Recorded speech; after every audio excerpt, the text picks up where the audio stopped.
Si esto que dijo la boba de Andrea Chávez lo hubiese dicho, no sé, por ejemplo, el mafioso Adán Augusto, por tocar el tema, creería que pues, el mafioso está mintiendo, que sabe de antemano que está mintiendo y que pues dice lo que dice para tratar de justificar una aberración como la prisión preventiva oficiosa. Pero lo dice la burra esta de Andrea Chávez y ella es muy limitadita intelectualmente. La verdad, o sea, sus razonamientos son bastante limitados. Ella engatusa a los adoctrinados con sus gritos, sus aspavientos, su manoteo, pero la verdad es que sus razonamientos son bastante pobres, muy pobres. Fíjense, ahora les voy a dejar lo que fue a decir ahí a la tribuna del Senado, porque la hicieron senadora, no manche.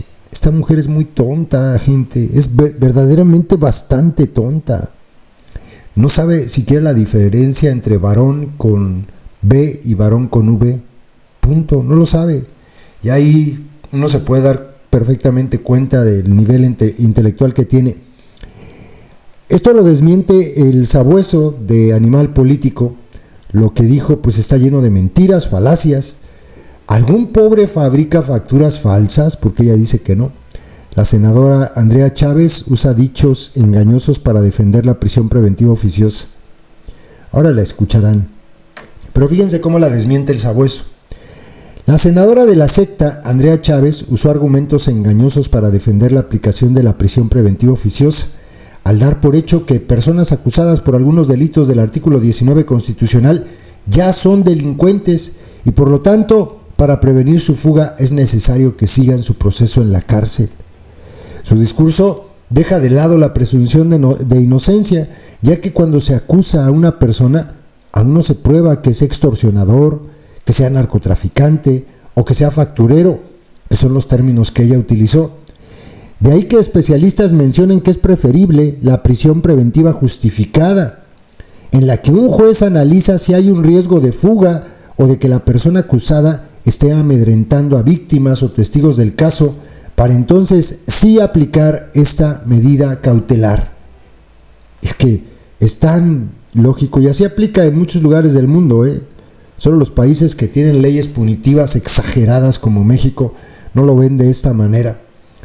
Dice Elisa Sánchez, directora de México Unido contra la Delincuencia, el problema en la prisión preventiva oficiosa es que se activa desde la vinculación a proceso, cuando la Fiscalía supone que una persona cometió un delito, pero no se ha probado que lo cometió, y por la sola suposición se le priva de la libertad. La Fiscalía no ha probado que la persona haya cometido el delito. La mañana del 28 de noviembre, senadores de la secta y aliados sumaron el uso de facturas falsas, contrabando y extorsión, y cometer algún delito relacionado con el fentanilo a la lista de delitos que ameritan prisión preventiva oficiosa. Este dictamen también fue respaldado por 7 senadores del Cártel de Acción Nacional, además del bloque oficialista. La prisión preventiva oficiosa es una medida cautelar impuesta en la primera etapa del proceso penal que implica el encarcelamiento automático para personas señaladas ante el Ministerio Público de cometer algún delito contenido en el artículo 19 constitucional. Esta medida fue incluida en la Constitución en 2008, en tiempos del genocida Calderón. ¿Cómo se parece la secta al calderonismo? Y a partir de ese año las autoridades han ido aumentando el catálogo de delitos para los que se impone su aplicación. Chávez, la tonta esta, mencionó en tribuna que si no hay elementos probatorios o de investigaciones, ojo con esto, que puedan vincular a proceso a esta persona, entonces no tendría por qué imponérsele la medida cautelar de la prisión preventiva oficiosa. Pero esto es falso, escuchen por qué. Pero la abogada Leslie Jiménez explicó que con la prisión preventiva oficiosa, el juez de control no puede analizar las pruebas de una medida cautelar porque es una medida automática. No permite ni debate ni análisis de prueba alguna. Cuando a una persona se le vincula a proceso, no es que se le considere culpable, se considera que hay elementos para seguir investigando. Eso no significa que esta persona es la verdadera responsable. En el caso de la prisión preventiva oficiosa, que es la parte que no dice la tonta Andrea Chávez, no se presentan pruebas de que la persona represente un peligro para las víctimas, para el proceso, o que se pueda fugar, simplemente pasará su proceso en la cárcel. Esto es que al juez no le dan margen de maniobra. El juez, si presentan a alguien ante el Ministerio Público por narcotráfico, porque le encontraron 0.5 gramos de cocaína, el juez no puede valorar si puede llevar su proceso en libertad. Está obligado a mandarlos a prisión preventiva oficiosa. Así de ilógico, ¿eh? Dice más adelante, que es otro de los engaños de la palurda esta.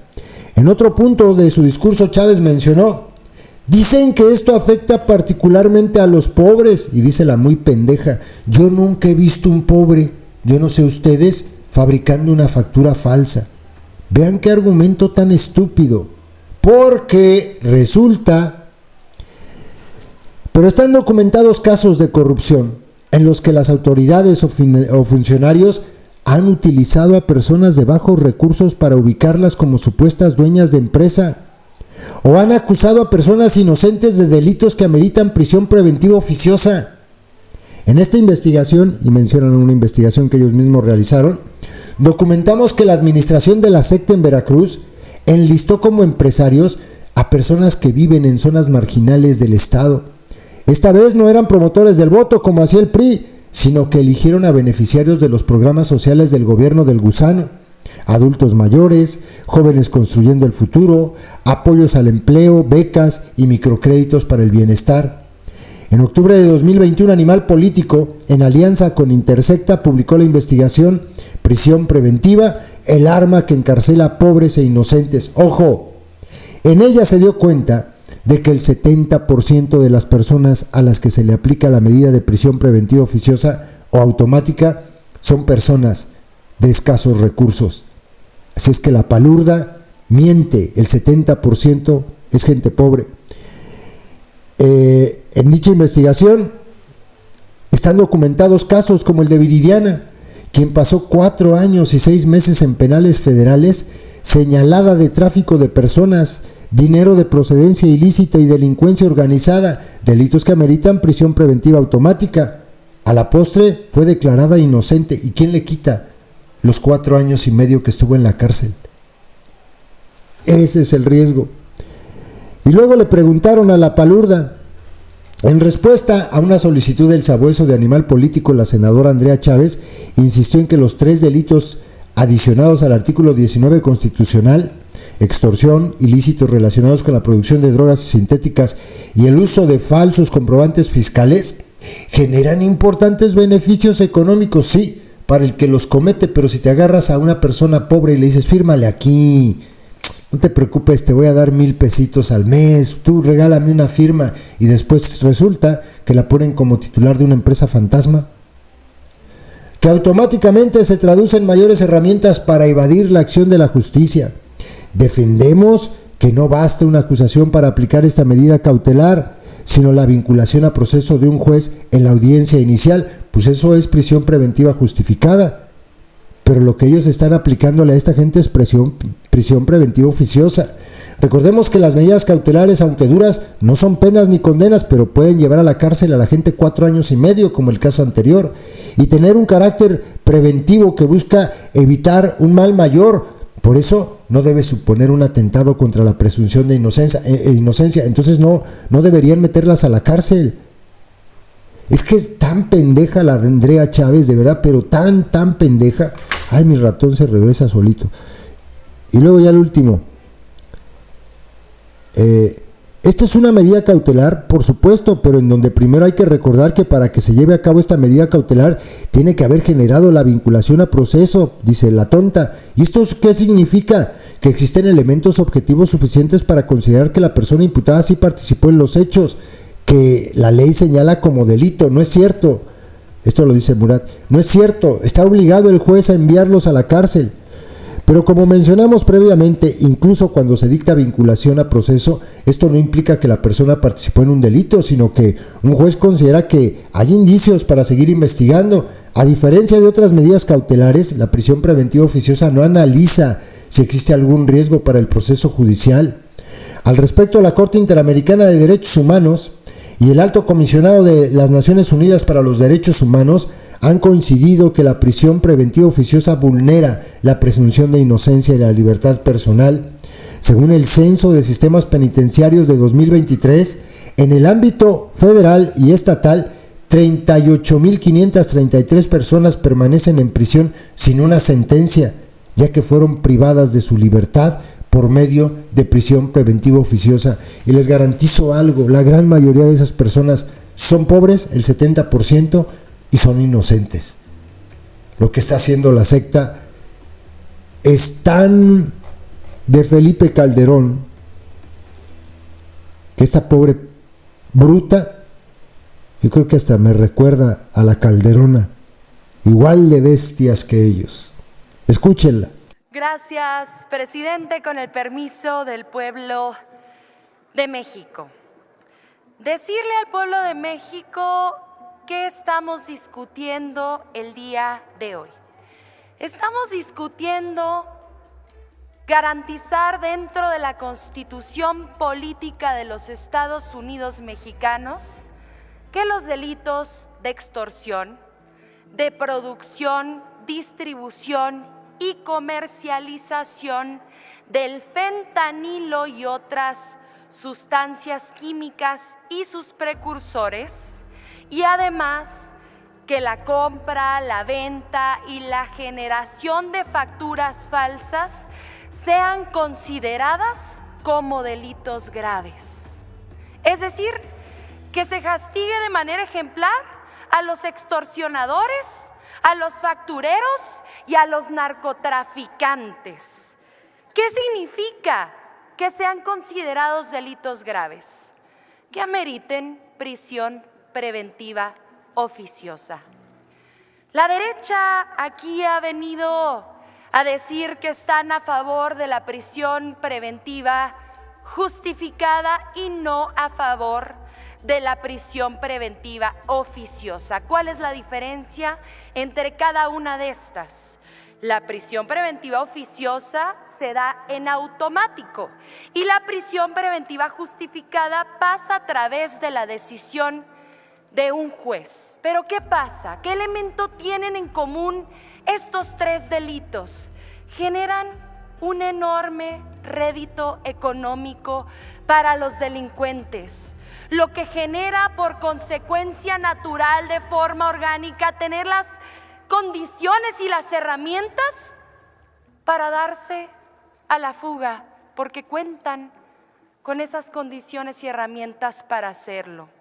En la prisión preventiva justificada, el juez tiene que analizar si la víctima corre peligro, si el proceso está en riesgo o si hay riesgo de fuga. Y eso es lo que estamos haciendo el día de hoy aquí, decir todos los delitos, estos particularmente que estamos discutiendo, que generan enormes réditos económicos, ya garantizan el peligro de fuga dentro de estos delincuentes. El extorsionador tiene dinero más que suficiente para darse a la fuga. El narcotraficante tiene dinero para darse a la fuga. El facturero tiene dinero para darse a la fuga.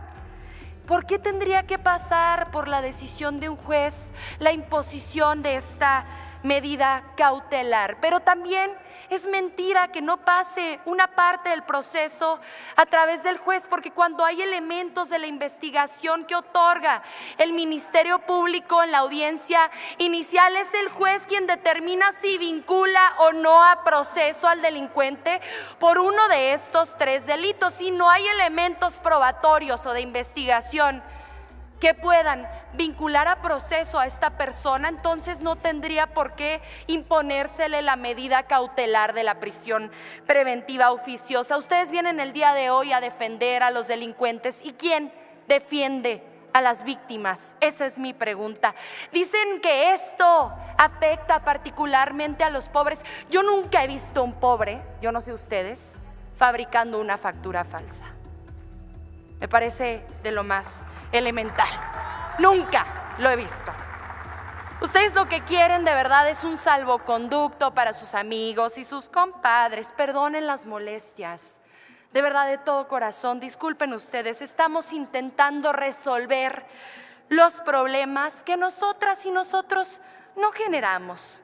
No fuimos nosotras y nosotros quienes impusimos a un narcotraficante por secretario de Seguridad Pública.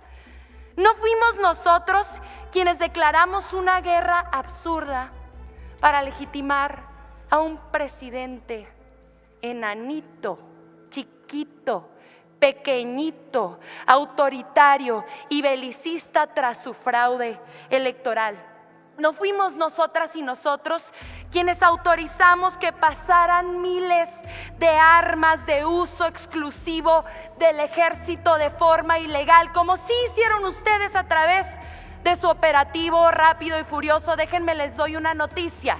Por cada arma que ustedes introdujeron de forma ilegal a este país, nuestro gobierno, el del licenciado Andrés Manuel López Obrador y el de la presidenta Claudia Sheinbaum, ha calificado y ha acondicionado y ha apoyado a un guardia nacional. Y esa es la diferencia entre nosotras y ustedes, compañeras y compañeros. Nosotros no tuvimos la culpa de nada de esto, pero sí asumimos nuestra responsabilidad atendiendo las causas que generan esta violencia con programas para las juventudes, con sus becas, con los apoyos para personas con discapacidad, con la pensión para adulto mayor, con Sembrando Vida, con Producción para el Bienestar, con todos los apoyos que ayudan a la gente a salir adelante, a salir de la pobreza. Esos apoyos que ustedes dijeron aquí en esta tribuna, que estaban a favor y que en unos días van a votar en contra del presupuesto de egresos de la Federación en la Cámara de Diputados. Aquí estamos de verdad haciendo las cosas bien, desarticulando las redes de colusión entre el poder y el crimen organizado. Y aquí quiero reconocer el gran acierto de la Operación Enjambre, encabezada por la doctora Claudia Sheinbaum Pardo, presidenta de México, junto a nuestro secretario de Seguridad Pública, Omar García Harfuch, senador con licencia.